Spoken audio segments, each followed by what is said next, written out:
This episode of One Hit Thunder is brought to you by DistroKid.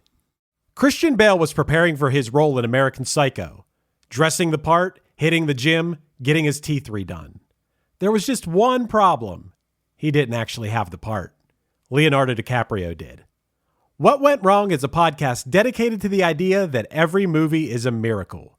Join Lizzie Bassett and Chris Winterbauer every other week as they unearth the chaos and humanity behind Hollywood's biggest flops and most shocking successes. They aren't here to dunk on your favorite films. They're here to celebrate movies.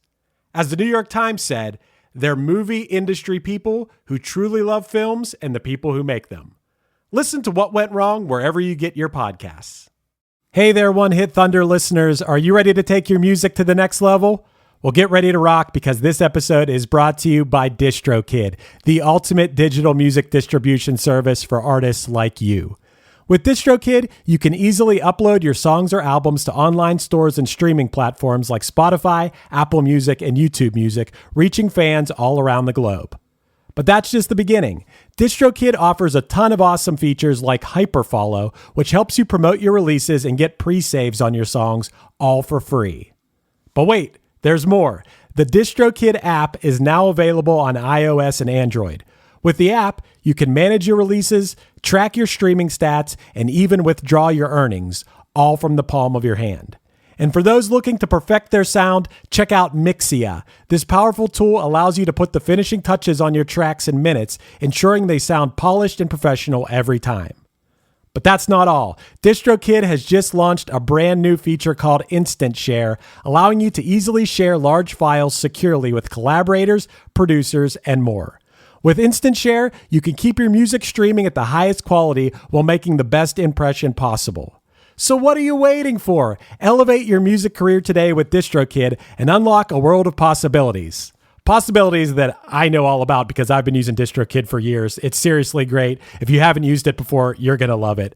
And One Hit Thunder listeners get an exclusive offer, 30% off your first year with DistroKid by signing up at distrokid.com/VIP/OneHitThunder. That's distrokid.com/VIP/OneHitThunder. We're JJ Fat and we're here to rock.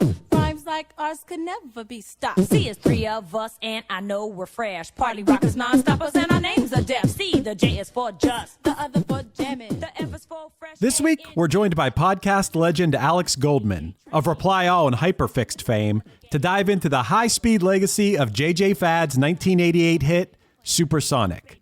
Whether you remember it from the radio or recognize it as the backbone of Fergie's Fergalicious, this track's influence is undeniable. We explore the group's origins, their ties to N.W.A, and how Supersonic broke barriers for female rappers at a time when the genre was dominated by men. Along the way, we discuss regional hip-hop influences, rap rivalries, and why JJ Fad's impact goes far beyond a one-hit wonder.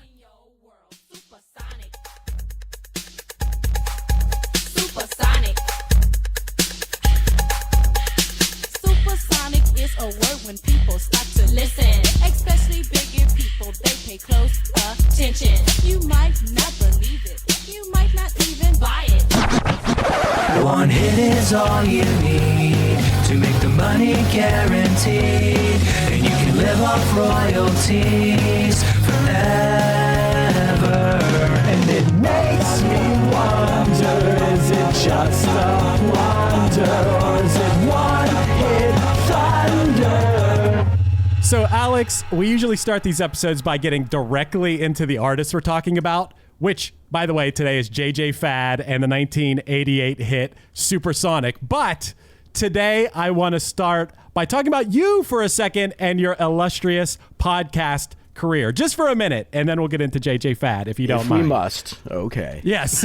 So, for anyone who doesn't know, Alex Goldman is a little bit of a pod celebrity, especially to my co-host and producer, Matt Kelly here, who first introduced me to your work on the Reply All podcast years ago with an episode that kind of relates to what we do here on One Hit Thunder. Listeners. Oh, yeah. The case of the missing hit. Yes. Yes, I want you to take note of this. Make sure, first of all, that you subscribe to Alex's podcast, HyperFixed, wherever you get your podcasts. But Alex is part of a podcast, if you don't know it, called Reply All. First of all, HyperFixed, real quick. Alex helps listeners get to the bottom of their problems, no matter how big or small. Alex, we were just talking about this, but I just listened to the episode about this company that had a fake website kind of mirror their site, which is crazy. Yeah. I didn't know that was a thing.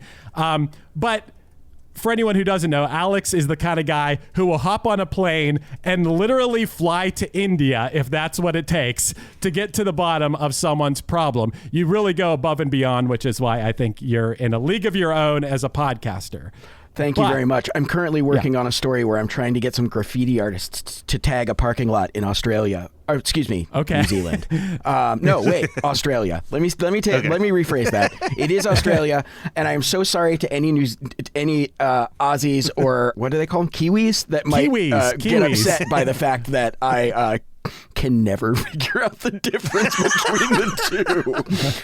So listen to HyperFixed. Fascinating podcast, but a specific episode that I insist everyone go listen to of Reply All is an episode called The Case of the Missing Hit, which is all about a guy from California who can remember the melodies and some lyrics to a song from when he was young, but couldn't find, no matter how hard he tried, he couldn't find this song on the internet or anywhere. So and I think it was your co-host PJ who kind of took the lead PJ on who did it, yeah. Yeah, PJ on this specific episode. But regardless, the lengths that you guys go to on this episode to locate this song. Now, I don't want to spoil anything. I don't know what the statute of limitations on spoiling something you guys did on this episode, which I thought was... It is like 4 or 5 years old. Okay. I feel like maybe you can't, but it's a really fun episode. Yes. I would strongly recommend it. Well, it's an episode that I think I use frequently when explaining things to people with this podcast, because there are people who, A, are convinced that songs that no one's heard were huge hits because of like a regional radio play just where they specifically lived. Yeah. And it also opens up that conversation of, especially in like 90s alternative, which is one of my favorite genres of music. There are a lot of one-hit wonders that don't seem like one-hit wonders if you listened to alternative radio in the 90s, because the radio station was trying to push the follow-up songs, even if they didn't really catch fire anywhere else but in that very specific echo chamber. I have a uniquely weird experience of like regional success, regional musical success, because when I grew up in Ann Arbor, which is about 40 miles from Detroit and about 50 miles from Canada. So our alternative radio station was actually located across the border in Windsor, Canada. So not only did we get regional artists that were, so like the hip hop station in Detroit would play a lot of, there's a strong techno and dance tradition in Detroit. So like after a certain time of night, there were tons of artists they would play that just never broke out nationally. So there are tons of like dance music that I just think of as like, oh yeah, that's the sound of my childhood. No one else has heard. And then we would get so many Canadian artists that I'm like, oh yes, Suede is incredibly or not Suede, sorry. What the fuck are they called? Now I'm forgetting their name. But like, I would be like, oh yes, this artist is incredibly popular across the world because we hear their songs all the time, and they weren't heard anywhere else. It's like, Canadian and Detroit techno. College like, town. I hear all of that stuff.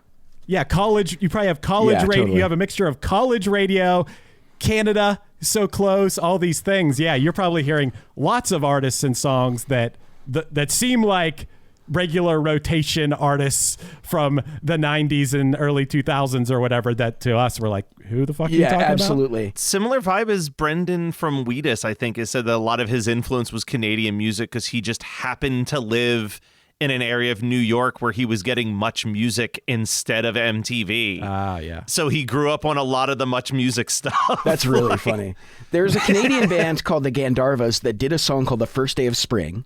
And every first day of spring, every April 21st, the alternative radio station in Canada would just play it on repeat. And I've never heard anybody else. It's like seared into my memory, but I don't think anybody else knows them really. Never. Outside I've never of Canada. Were those Canadian radio stations playing a lot of JJ Fad's Supersonic when you were getting those signals? Nice segue. No, but I'll tell you, my first memory of Supersonic is that it is, I was probably, I mean, so 1988, I would have been 8 or 9. Me too. Some girls at my summer camp performed it as part of the talent show. Sick. So that's how I was introduced to the song. Dude, this song just sounds like the perfect summer camp talent show song now that you say that. That's so funny. I'm imagining a deleted scene from Wet Hot American Summer of like 3 girls dancing on a stage to this. That is 100% what this is. That's such a good call, Alex. That's awesome that you actually saw that happen. Yeah, I know. I lived it. I lived Wet Hot American Summer, apparently. That is amazing. Do you know, Alex, I'm sure you did research like the rest of us, but I still find this fascinating. Do you know what the 2 different abbreviations of JJ Fad are? No clue. Chris, did you want to reveal both of these? I went above and beyond. I went Alex Goldman on this JJ Fad acronym here. So at first they were a 5-piece at first, and it was just an acronym of the 5 girls' names, which were Juana, Juanita, Fatima, Anna, and Dania. But then 2 of the members left, so they had to change it. 3 of them left, and they had to bring in a new girl to be a 3-piece. Good call. Good call. So then at that point they were like, well, we can't do that. So they changed it to mean just jammin', fresh, and deaf, which I really love that they even gave the and its own. Yeah, that's rare in an acronym. Yes, they just went for that. And I hate to do this. I try to avoid this, minus once in a while I'll pop it in there for grammar checks, but I try to stay true. But I couldn't resist going on ChatGPT and being like, give me some other things that JJ Fad could have stood for, and it suggested Jammin' Juniors from Another Dimension, which I thought was a pretty good. That's a way better name. It is. It's way better. Wow. I also really liked, and I wish that my brain could have thought of this, Juicy Jams Fueled a Dynasty. I was like, fuck. Pretty good. And I also went even further and asked for what if One Hit Thunder, what'd be the One Hit Thunder version of this? And it was Juice Jams, Facts, and Deep Dives, which I thought, okay, that's fine. Ooh, nice. There was a rap group called EPMD, Eric Sermon and Parrish Smith, and the EPMD stands for Eric and Parrish Making Dollars. Okay. Oh, that's nice. I didn't love that. I didn't know. I do know their song. What was the EPMD's song? Like their biggest one? I know. There was You Gots to Chill.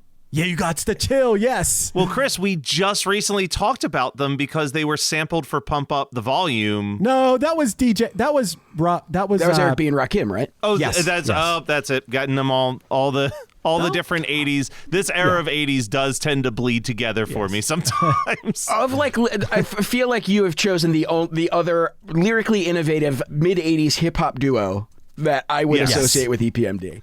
But they changed their acronym for every album. So every album they'd be like, it's actually now Eric and Parrish Millennium Ducats when they put out their 2000 album or whatever. So they had EPMD as an acronym changed all the time.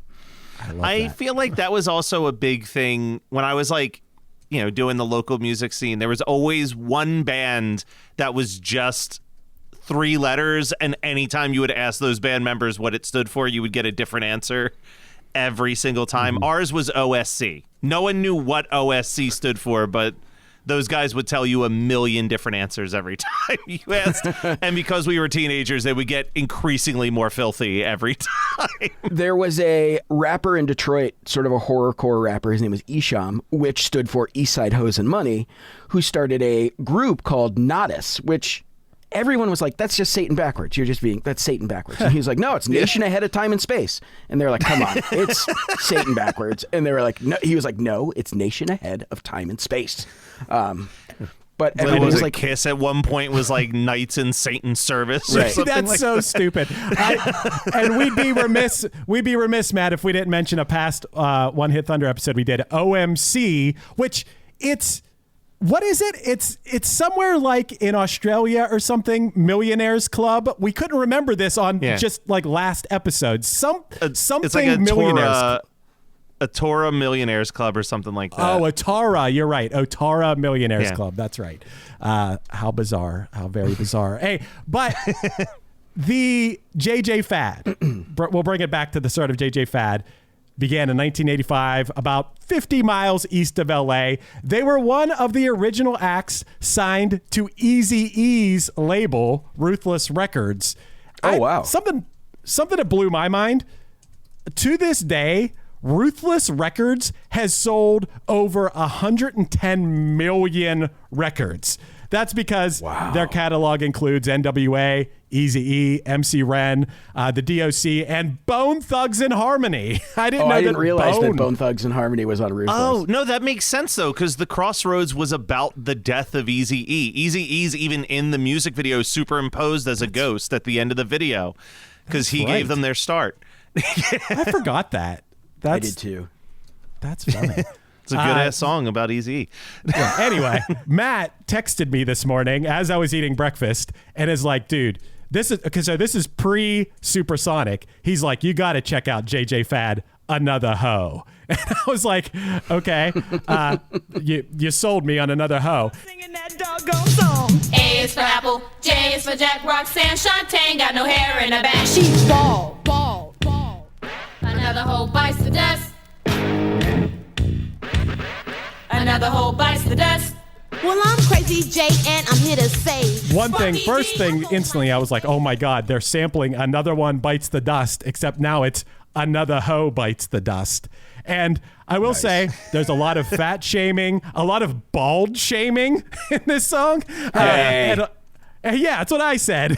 and a lot of slut shaming in this song. But what I was fascinated by is by the fourth verse of this. Now, we love to talk about the Tupac-Biggie beef, and in recent years, we like to talk about the Drake-Kendrick beef. But what we really need to be talking about is the JJ Fad Salt and Pepper beef. Oh. Yes. Matt, did you not pick up on this?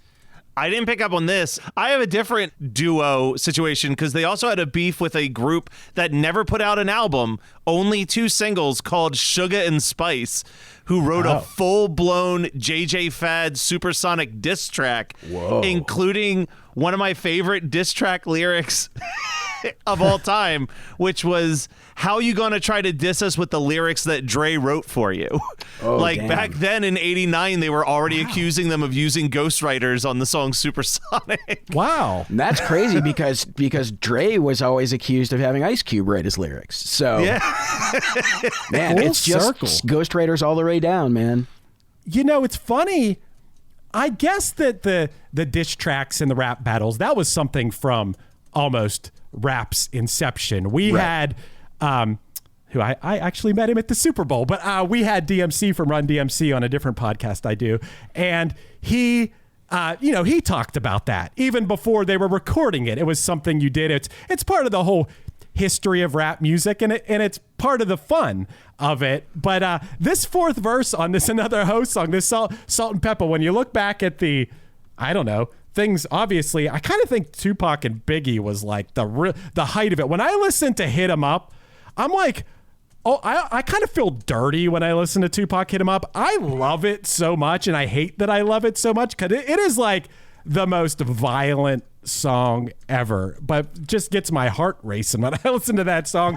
But this JJ Fad Salt and Pepper beef verse is like the most tame thing I've ever heard in my life. I got to recite it to you guys. Okay, let's hear it.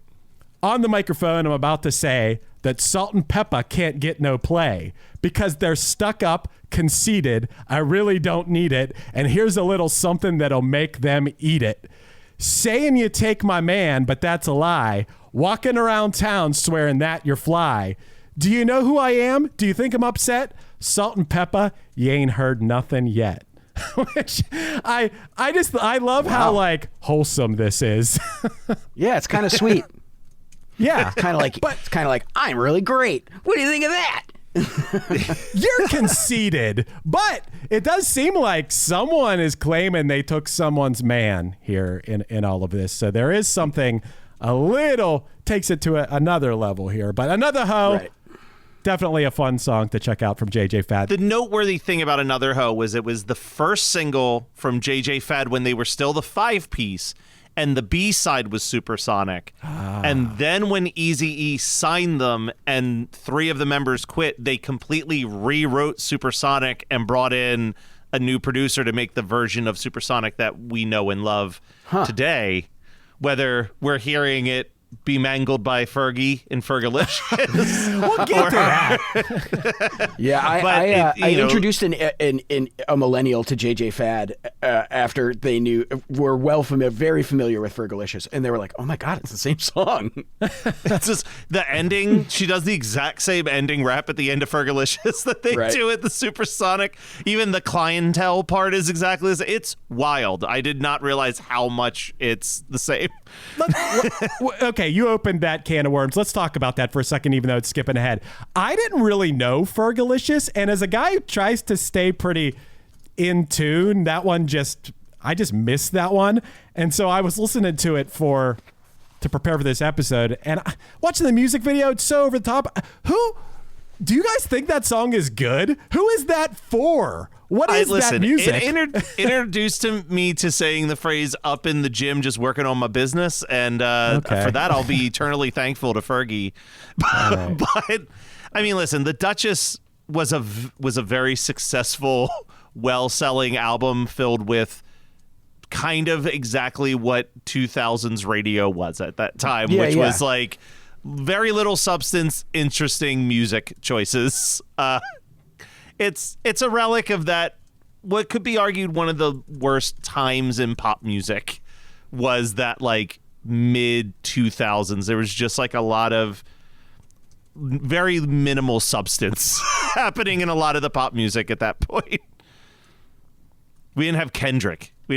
Yet to like show us that you could write pop songs that say something. Okay, all right. I feel like Eminem was kind of where we were at in terms of pop songs with, but even then, that's like encore Eminem. So he is already kind of like doing Just Lose It and Ass Like That, which is kind of towards the beginning of the end for Eminem for a while. That was where he fell into a little bit of a 10-year slump of just like records that sold well, but the fan base of those first 3 albums that are like untouchably amazing were like, what is happening to Eminem?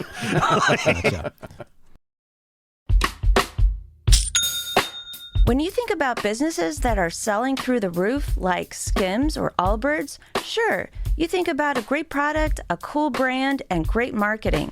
But an often overlooked secret is actually the businesses behind the business, making selling and for shoppers buying simple. For millions of businesses, that business is Shopify.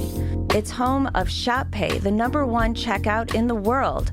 You can use it to boost conversions up to 50%, meaning way less carts going abandoned and way more sales going through to checkout. Upgrade your business and get the same checkout Allbirds uses. Sign up for your $1 per month trial period at shopify.com/income, all lowercase.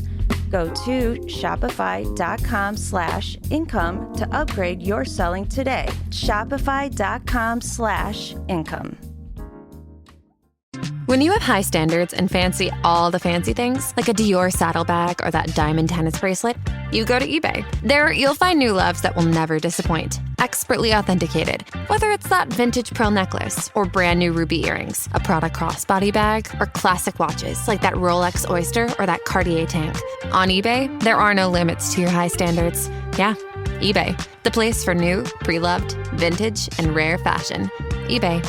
Things people love. Lowe's helps refresh your garden in time for Mother's Day.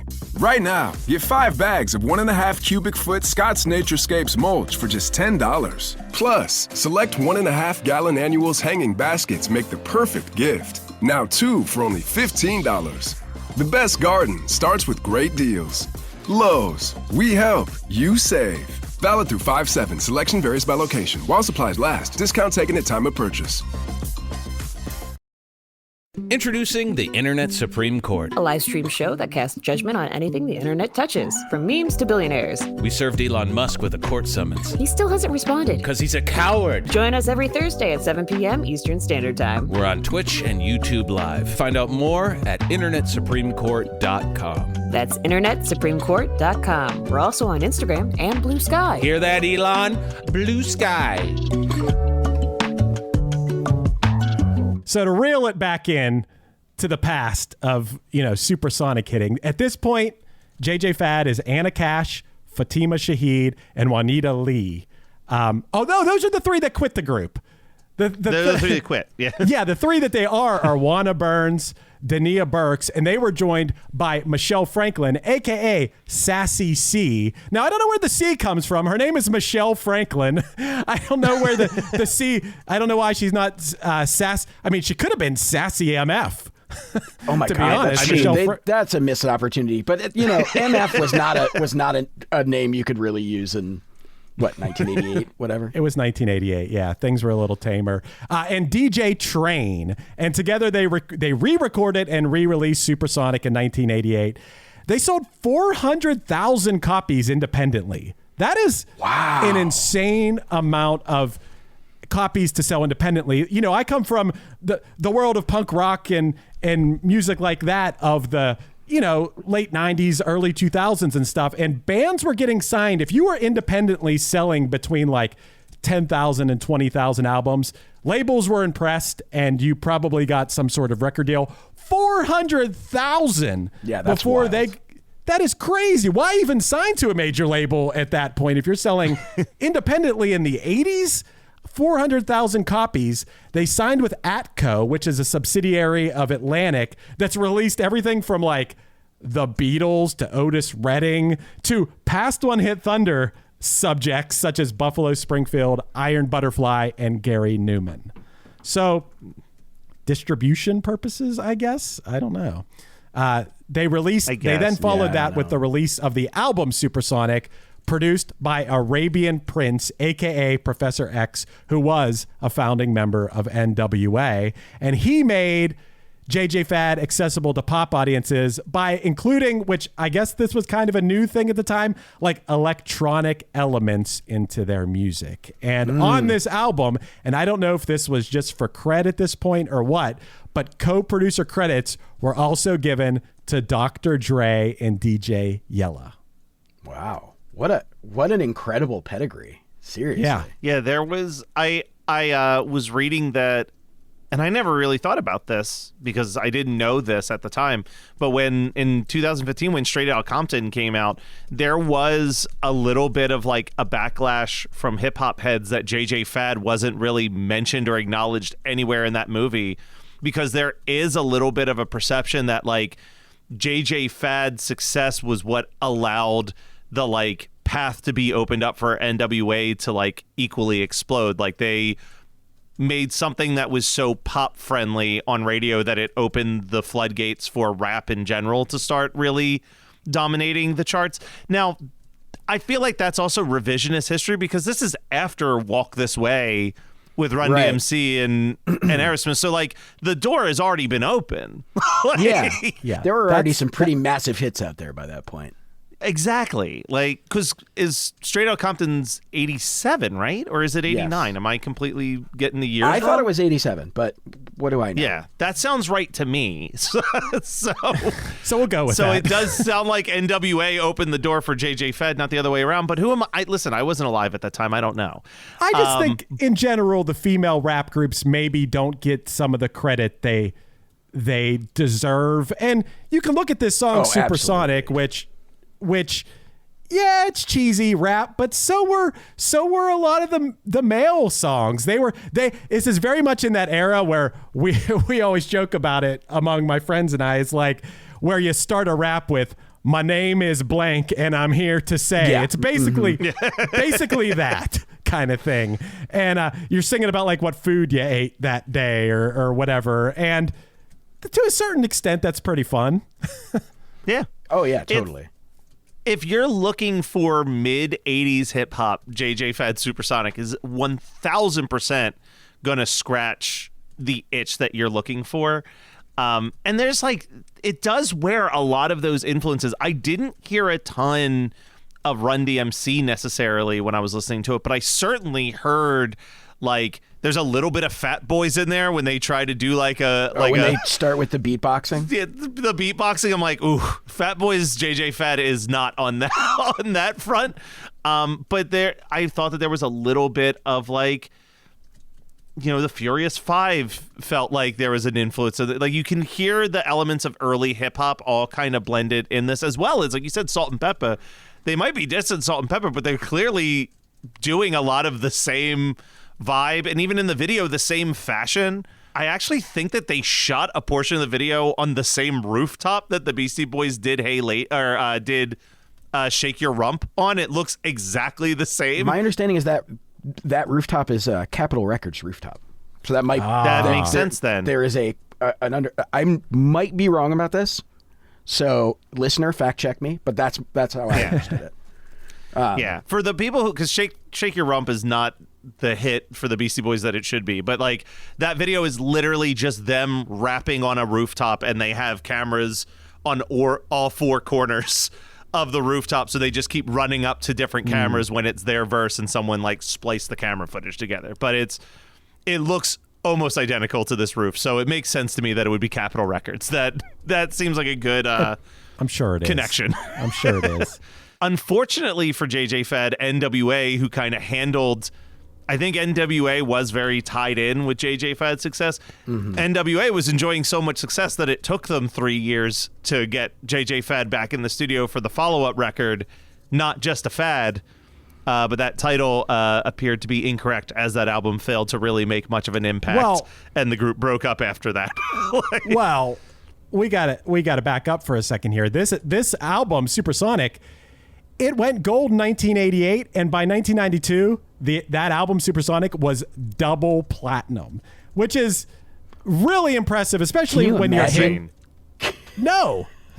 Especially when you write, it's a song that's basically just a Lynn drums and some basic rapping over it. But I just think that it was just a sign of the times, I guess. There's things about this song that make me laugh. There's a little water drop sound effect in the second verse. There's like little things about this song that do make me laugh. Alex, you referenced that you were 8 or 9 at the time. So are you I was born 1980. Are you 80? I was born in 6 months into 1979. So basically, okay. Yeah. Gotcha. We're the same. So when you look at the charts, this song, for how big it was, it only peaked at number 30 on June 18th of 1988. So people were feeling this song the most at the start of summer of 1988. It's more noteworthy than the songs it's sandwiched between, for sure.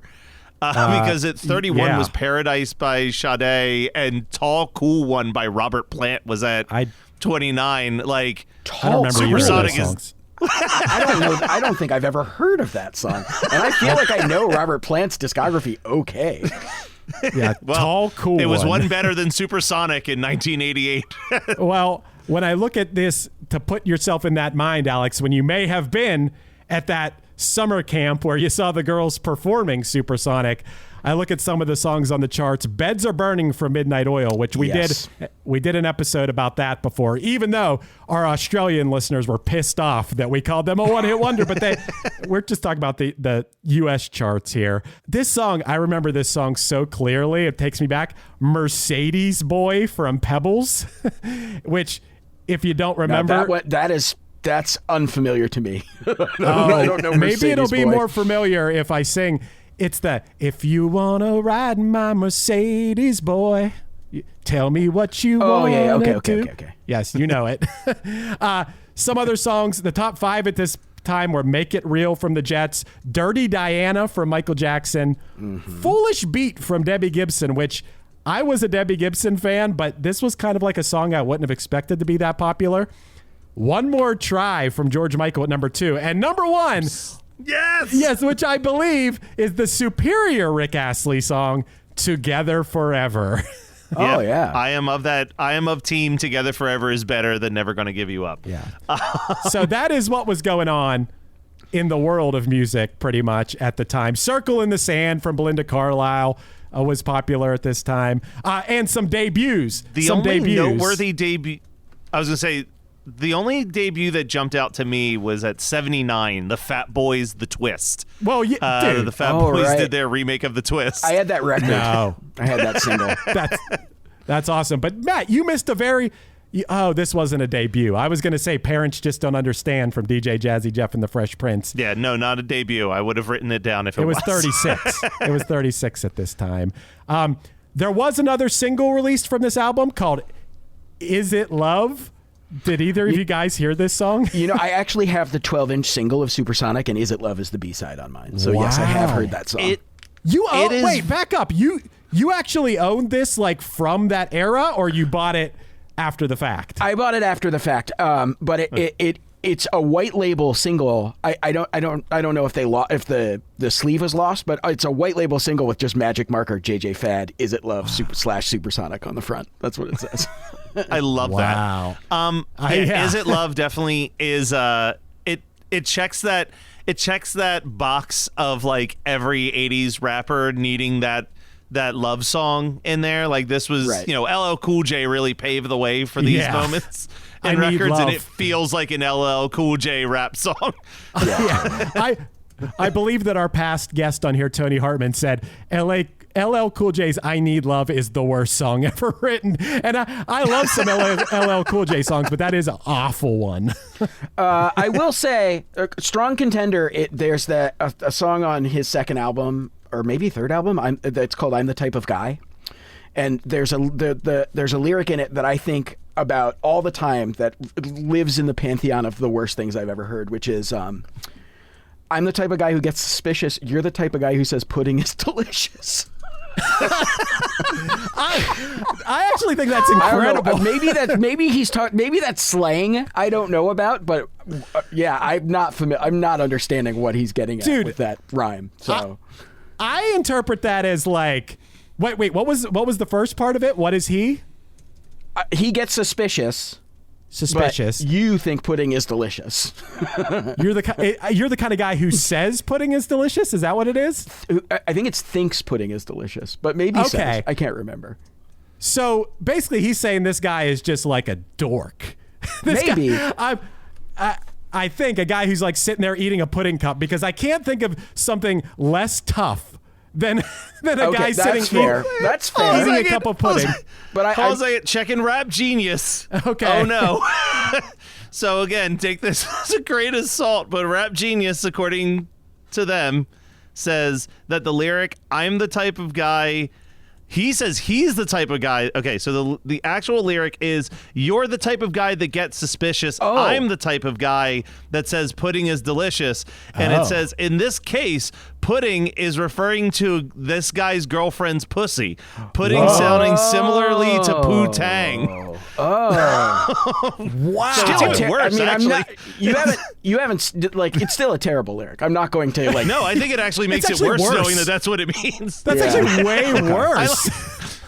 I like it way more if it's just him dissing a guy for liking pudding so much. Yeah. Wow. Ooh. Okay. Anyway. Listen, ladies loved him. It's true. His name said so. Yeah, that's no around the way, girl. I'll tell you that. So this song, Is It Love, is definitely one of those like trying to be slow and sexy, but it's honestly pretty unlistenable in my point. But at some point, I will say I watched the music video, and on the corner of the music video, it has a VH1 logo, which means at some point, this video was played on VH1, which I thought to myself, man, it'd be really funny if you're in a band or you're an artist out there, just throw a little VH1 logo before you upload your video to YouTube, and it might give you a little VH1 cred. Yeah, honestly, that's a great bit. Yes. Terrible song, though. This Isn't Love song. Not very good.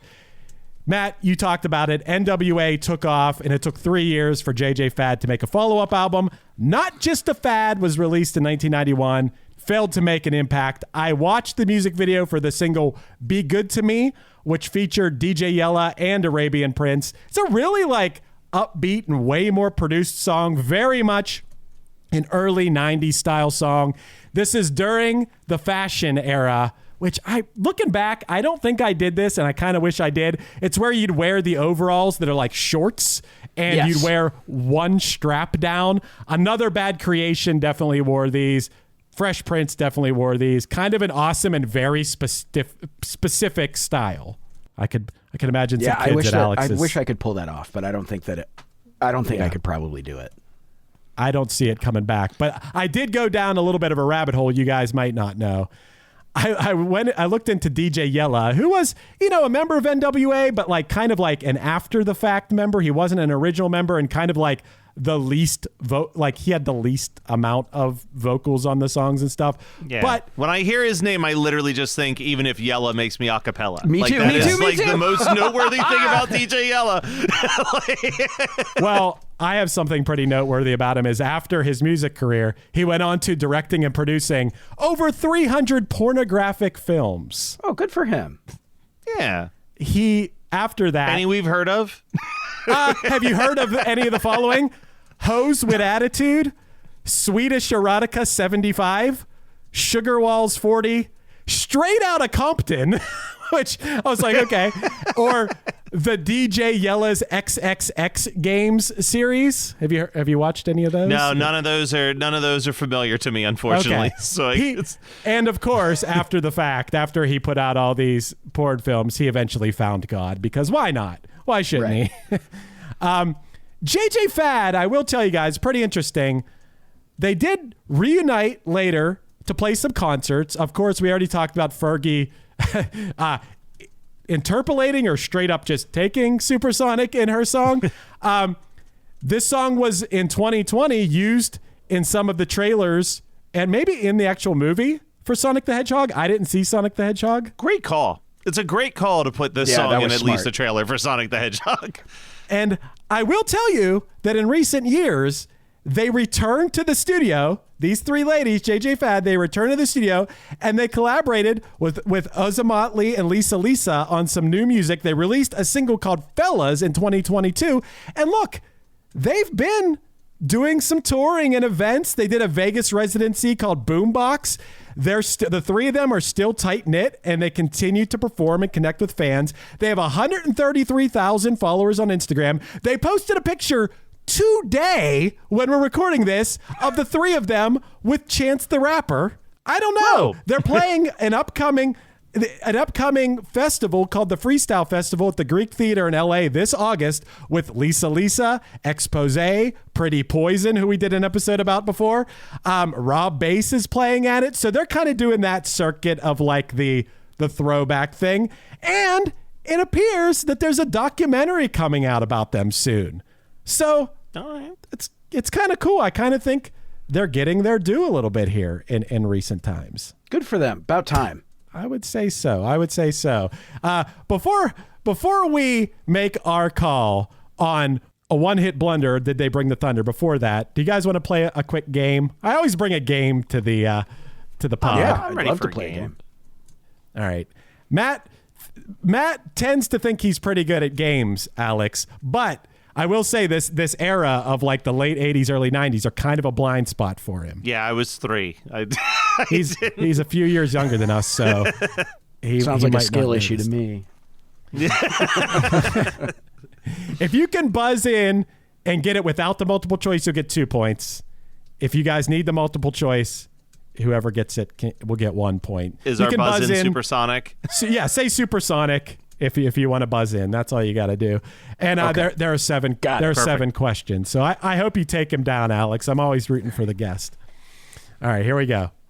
Thank you. Considered one of the pioneers of female rap, this rapper first gained fame in the late 80s, becoming the first female rapper to release a full solo album in 1988. Buzz. Go ahead, Alex. Queen Latifah. That's incorrect. Fuck! Ooh, I'm going to go multiple choice. Oh, yeah, he'll take the... Okay, your choices are A, Queen Latifah. I don't think it's that one.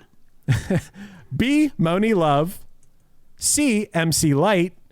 Or D, Sweet Tea. I think it's MC Light. You got it, Matt. You got a point. Yeah! Damn it. Her album was Light as a Rock. Okay. I don't know if you guys know this, but rocks are actually pretty heavy. Yeah. Good call. All right. 1-0, Matt. Here we go. Okay. MC Sha Rock was a member of this group, who were the first hip-hop group to appear on Saturday Night Live on Valentine's Day of 1981. Oh, fuck. I know who this is. When I hear their name, I'll know it. Unless Alex wants to go for it. I have no idea. This one is... Okay. I have no clue. Multiple choice. A, the Sugar Hill Gang. B, the Funky 4+1. C, the Sequence.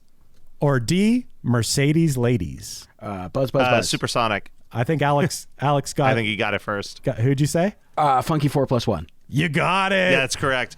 It was Debbie Harry. Debbie Harry was the host that week. That's right. And that was right before Rapture. That was her trying to get hip hop in the mainstream by asking them to play on SNL. I just learned this doing the music doc. Yeah. Alex, did you happen to watch the Saturday Night Live documentary about all the musical guests over the years? No. Was it part of the SNL 50 thing? Yeah. No, I missed it. Yeah. It's on Peacock. It's really, really good. Dude, Questlove, it's a Questlove produced documentary. He makes some awesome docs. He did that Summer of Love doc that was awesome. He's really good at it. But the first 7 minutes of this thing, or maybe even longer. Is it longer than that, Matt? It's like 10 minutes. It's like a girl talk remix of all of the live performances, mashed together into a 7 to 10 minute long track. Simple, brilliant idea. Dude, when you watch it, if you watch it at some point, I didn't know it was coming. I just put it on. And at first I'm like, oh, this is cool. Then it was minute 5. I'm like, what the fuck is going on? Is this? And then by minute 10, I'm like, this is the best thing I've ever seen in my life. It was taking all the live performances from SNL and putting them together. It'd be this isn't an exact example. It'd be Nirvana's music with a Eminem rapping over top of it with then some other, David Byrne over top of that. It was crazy and it was awesome. At a certain point, I was like, if this is just what it is for 2 hours, I'll be perfectly content with this. Yeah, I would too. It was pretty cool. All right, question 3. We got a tie game.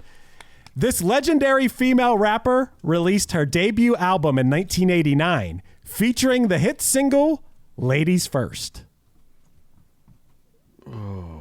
Supersonic? Go ahead, Matt.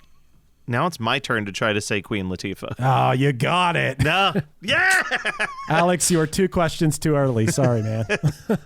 It's cool. I meant to say that one, though. Yeah, right. I meant to say it on that one. All right, Matt's up 3-1. Matt's up 3-1. Okay. This female rapper's 1996 debut studio album, Hardcore, has sold more than 6 million copies worldwide since its release. 1996, you said? Mm-hmm. Lil Kim. Oh, sorry. Buzz. You got Lil it. I'll give you credit. You got it. You got it. Nice. Good job. 3-3. Give it to him. Give it to him, Alex. All right, we got 3 questions left to go here. Okay. All right. In the same month that Supersonic hit its peak on the Hot 100 in June of 1988, this Penny Marshall directed film premiered in the United States. Buzz. Go. Big. You got it. Boom. Damn it. Good job, man. All right. 5-3. Alex, lock this in. Here we go. Pressure's on, Matt. We got 2 questions left. I know. Freedom Fest, an anti-apartheid benefit concert, was held at Wembley Stadium on June 11th, 1988, featuring performers such as Whitney Houston, Phil Collins, Stevie Wonder, Tracy Chapman, Dire Straits, Peter Gabriel, and the Eurythmics, in honor of the 70th birthday of who? What was the day again? What date? June 11th, 1988. It was Freedom Fest, an anti-apartheid benefit concert. Buzz. Go ahead. Nelson Mandela. You got it. Damn. Oof. I was thinking that too, but I was going to ask for multiple choice. Damn it. Okay. Clinched the win, but we'll do the last question just for the fun of it here. On June 7th of 1988, this quirky Canadian actor was born in Brampton, Ontario. Buzz. Go. Tom Green. Nope. Fuck. That's incorrect. That was a good guess, though. I'll go multiple choice, at least get myself to 4 points, maybe. Yeah, your choices are A, Michael Cera, B, Jesse Plemons, C, Haley Joel Osment, or D, Seth Rogen. 88?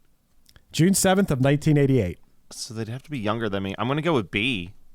Jesse Plemons? No, that is incorrect. I don't even know if Jesse Plemons is Canadian. Yeah, I don't either. That would be Michael Cera. Michael Cera's younger than me? It's upsetting. I mean, I kind of feel like he looks young always. It's not surprising that he was. He's been a child since he was. That's what it is. Forever. Fair. All right. Damn it. Good job, Alex. I'm always glad when Matt gets beat. And okay, so we're here. JJ Fad. Did they bring the one-hit thunder, or were they a one-hit blunder? We'll start with you, Alex. How do you feel about it? Oh, definitely. They brought the thunder. That song's great. I will listen to that song anytime I can. Like, it's not. All right. It is a wonderful tune, and it goes on mixtapes to this day. Also, was the basis for the song Super Hose by MF Doom. If you guys have never heard it, he just samples the beatboxing from their song as the background, as the part of the beat. It's really good. So yeah, I say they are a one-hit wonder. They are foundational to hip-hop. I am so glad that that song exists. Hell yeah. I love that you own it. I didn't realize that you came on here owning it on vinyl. Alex has this shit on wax. He don't fuck around. Well, all right, Matt, how do you feel about it? Thunder or blunder? Or I love this. Okay, yeah. I know where you're heading. They are not as bad as Hinder, and they're certainly not as awful as Lee Greenwood. Right. Those aren't even available categories this week. Yes. But Thunder. They're 100% Thunder. This song is awesome. The second I heard Another Hoe as well, I was like, I like this. This is exactly when I feel like listening to like early 80s hip hop. These are all of the things I'm looking for in it. And if you guys like Supersonic, check out a couple of the other songs. I don't necessarily recommend the ballad as much, but the other stuff is really good. So JJ Fad, One Hit Thunder. Chris, are you going to certify this so we have to mail them a notarized document letting them know that they're Thunder? Yeah, I think I'll make it a clean sweep because it's always plus points for me when the artist is still performing, and I like that. I kind of liked their follow-up single from the early 90s. Like, I kind of thought it was the best thing I saw from them, and I think they kind of got a bad deal. They kind of opened the door for a lot of other female artists, which I think is really cool. It appears that they might get their props in the form of a documentary soon here. I love seeing that they posted on Instagram today. And also, I think maybe what put me really over the top was Alex talking about seeing this song performed at summer camp. I was like, how could I go anything other than Thunder here? So yes, JJ Fad, look for your certification in the mail. It's on its way. And Alex, thanks so much for coming here today, man. I know everybody should go subscribe wherever you listen to your podcast to HyperFixed. And if you haven't, go back and listen to the Reply All episodes. But what else? You got anything else that we should tell people to check out in the world of Alex Goldman? I also produce a podcast called Western Kabuki, which is just a bunch of dopes talking about dumb internet stuff. You're more than welcome to listen to it. It doesn't quite have that intellectual heft of a HyperFixed or Reply All, but it's fun if you're into that kind of thing. Other than that, no, not really. Hell yeah. Well, we appreciate you being here, man. Thanks so much. Yeah, thank you for having me. This was a lot of fun. Especially since I won the quiz. If you think that I don't notice, you're not looking me in the eye, and you're blind, and I don't have the time to sit here and wonder just what's under your skin tonight. And I know that there's a problem. This has been One Hit Thunder.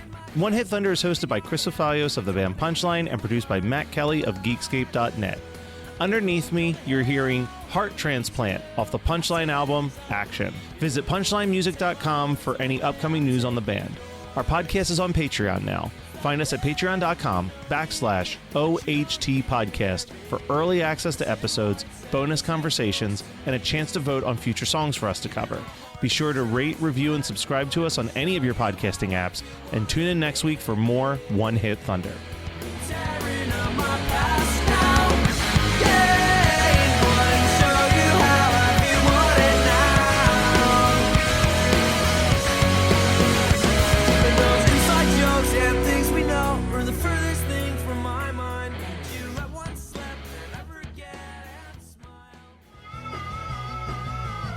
You're listening to the Geekscape Network. Eczema isn't always obvious, but it's real.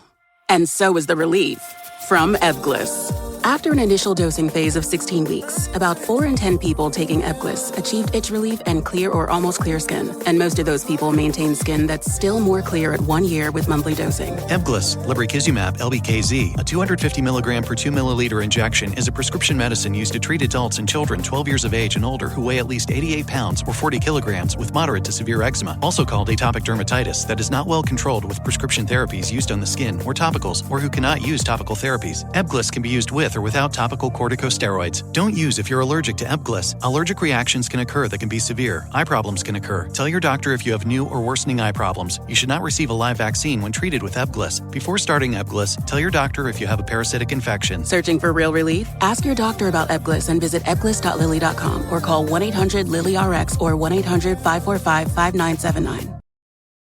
6 months from now, you could be running a 5K, booking that dream trip, or seeing thicker, fuller hair every time you look in the mirror. Through Hers, you can get dermatologist-trusted, clinically proven prescriptions with ingredients that go beyond what over-the-counter products offer. Whether you prefer oral or topical treatments, Hers has you covered. Getting started is simple. Just fill out an intake form online, and a licensed provider will recommend a customized plan just for you. The best part? Everything is 100% online. If prescribed, your treatment ships right to your door. No pharmacy trips, no waiting rooms, and no insurance headaches. Plus, treatments start at just $35 a month. Start your initial free online visit today at forhers.com/talk. That's FORHERS.com/talk. Compounded products are not FDA approved or verified for safety, effectiveness, or quality. Prescription required. Price varies both on product and subscription plan. See website for full details, restrictions, and important safety information. This is Lawrence Lanahan, journalist, musician, and host of Rearranged, an Osiris Media podcast about music arranging. Once a song is written, arrangers make musical decisions that shape how we end up hearing the song. And we're not just talking about adding orchestral accompaniment, like horns and strings, or doing a cover version of a song. Arrangement can be putting happy music over dark lyrics, using samples, recording all acoustic, even tiny decisions like putting an electronic loop into an acoustic song to draw your attention to an important turn of phrase. It's all arranging. Rearranged episodes are documentary essays where I use arrangements to answer some big questions, like what is a song? And what can a song become? And how can the sound of a song change the meaning you take from it? Listening this way has changed my relationship with music. Tune into Rearranged, and maybe it'll happen for you too. Learn more at rearrangedpodcast.com. Osiris.